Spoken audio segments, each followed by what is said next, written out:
Hello students, প্রথমেই UK educational টিপসের পক্ষ থেকে তোমাদের সকলকে স্বাগত জানাই। বাঁকুড়া ইউনিভার্সিটির 6th সেমিস্টারের বাংলা মেজর স্টুডেন্টসদের জন্য মেজর পেপার 15 কথা সাহিত্য ছোট গল্পের একক 4 সুবোধ ঘোষের শ্রেষ্ঠ গল্প চতুর্থ পানিপথের যুদ্ধ থেকে একটি প্রশ্নোত্তর তোমাদের আজকের ভিডিওতে তুলে ধরা হয়েছে। সুতরাং স্টুডেন্টস, তোমরা এই প্রশ্নোত্তরটি গুরুত্ব সহকারে দেখো এবং তৈরি করে নাও। এটি তোমাদের পরীক্ষার জন্য বিশেষভাবে হেল্প করবে। চতুর্থ পানিপথের যুদ্ধ প্রশ্নটা হচ্ছে, সুবোধ ঘোষের চতুর্থ পানিপথের যুদ্ধ গল্পটির স্টিফান হোরো চরিত্রটি বিশ্লেষণ করো। এটা একটা 10 নম্বর মানের প্রশ্ন হিসাবে আসার চান্সটাই বেশি, তবুও তোমরা 5 নম্বর মানে যদি দেয় তাহলে 5 নম্বর মানের হিসাবে তোমরা লিখবে। প্রশ্নটা খুবই ইম্পর্টেন্ট বলে তোমাদের দেওয়া হলো, তোমরা দেখে নিও। প্রথমে দেখো ভূমিকা। চতুর্থ পানিপথের যুদ্ধ গল্পের প্রথম থেকেই মেধাশক্তি ও শারীরিক শক্তির অপরাজেয়তা, যৌবনের রাজ্যে প্রেমাভিষেক, আপাতত নির্বুদ্ধিতার মধ্যেও তার বশ্যতাহীন বন্য হৃদয়ের শক্তি এবং শেষ পর্যন্ত আদিবাসী বিদ্রোহের সৈনিক হিসাবে আত্মপ্রকাশের মাধ্যমে স্টিফান হোরো চরিত্রটি নায়কত্বের মর্যাদায় অভিষিক্ত হয়েছে। এটা প্রশ্নটা খুবই ইম্পর্টেন্ট প্রশ্ন বলেই তোমাদের করে দেওয়া হলো। দেখো, যদি তোমাদের পরীক্ষায় আসে তোমরা লিখবে। এবার দেখো, স্টিফেন হোরোর প্রতি আচরণ।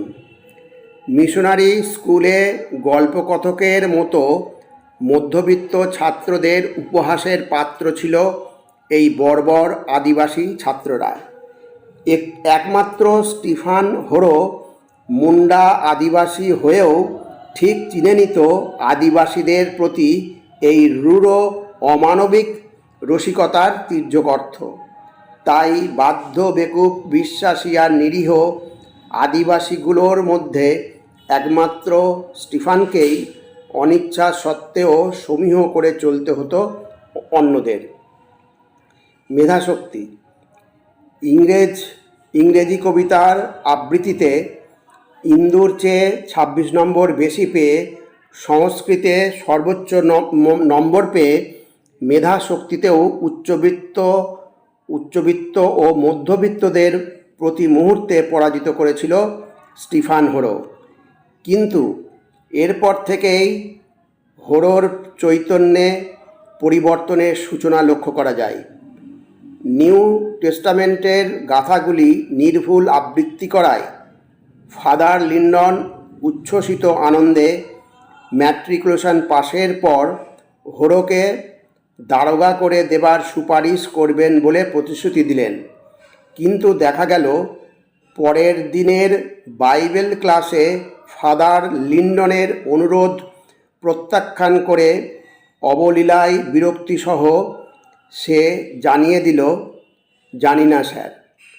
অর্থাৎ আদিবাসী স্বাতন্ত্র, আদিবাসীদের মুক্ত জীবনের স্বপ্ন, তাদের অরণ্যের অধিকারকে যে বিদেশি সরকার এবং দেশি ব্যবসায়ী মহাজন ও তথাকথিত শিক্ষিত উচ্চ শ্রেণীরাই ধ্বংস করে দিচ্ছে, এ বোধ সম্ভবত তখন থেকেই বীজাকারে রোপিত হচ্ছে তার মনে।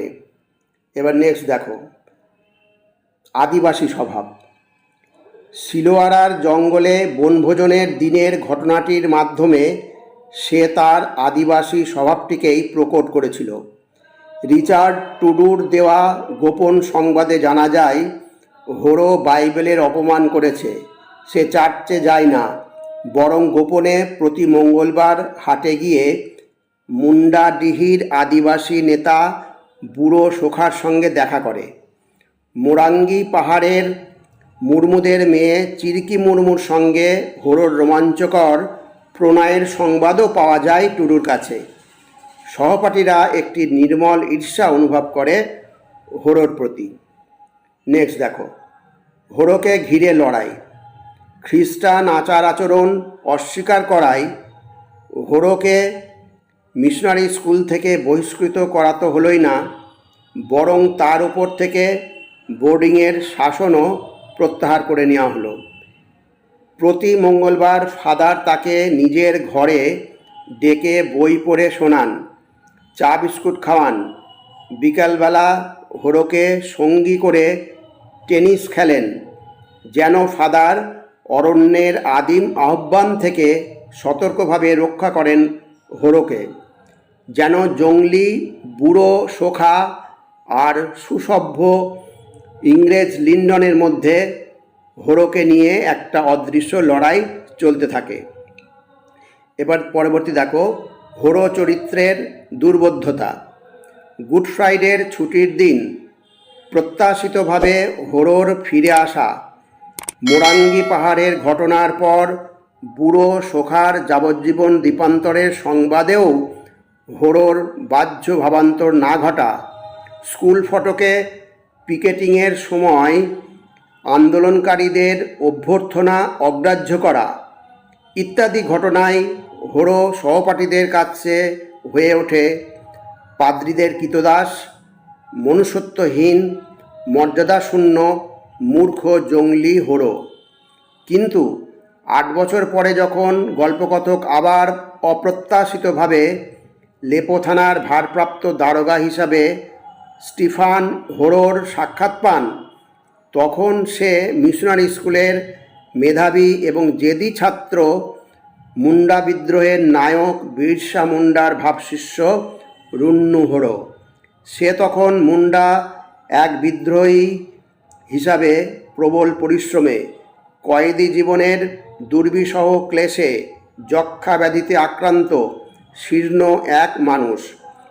তার বিদ্রোহ সকল অরণ্য সন্তানের মুক্তির জন্য, উপনিবেশবাদের ও মিশনারি প্রচারের মোহিনী আগ্রাসন থেকে মুক্তির জন্য, সমগ্র ভারতের স্বাতন্ত্র্য সাধনের জন্য। এবার উপসংহার। হোরো চরিত্রটি শেষ পর্যন্ত তাই ব্রিটিশ কারাগারের সাজাপ্রাপ্ত কয়েদি হয়েও বা খালাস পেয়ে পুনর্বার বনবাসী হলেও এক অপরাজেয় বিদ্রোহী নায়ক হিসাবেই এই গল্পে প্রতিষ্ঠা পায়। আপাতদৃষ্টিতে সে পরাজিত নায়ক হয়েও ফাদার লিন্ডনের চেষ্টাকে ব্যর্থ করার জন্য চতুর্থ পানিপথের যুদ্ধর সার্থক বিজয়ী যোদ্ধা। স্টুডেন্টস, এই প্রশ্নটা করে দেওয়া হলো। প্রশ্নটা তোমরা দেখেছো, প্রশ্নটা ইম্পর্টেন্ট প্রশ্ন বলে তোমাদের করে দেওয়া হলো। যাই হোক স্টুডেন্টস, এর আগে একটা ভিডিও দেওয়া আছে, যারা তোমরা ভিডিওগুলো দেখোনি এই MGC 15 থেকে তোমরা তারা দেখে নিও। যাই হোক স্টুডেন্টস, ভিডিওটা যদি ভালো লাগে অবশ্যই সাবস্ক্রাইব করো, এর সাথে একটা লাইক দিও এবং তোমার বন্ধুবান্ধবদের মধ্যে ভিডিওটি শেয়ার করো। তাহলে স্টুডেন্টস, আজকে এখানেই শেষ করি। তোমরা সকলে ভালো থেকো, সুস্থ থেকো, সুস্থভাবে পরীক্ষা দিও। Thank you very much.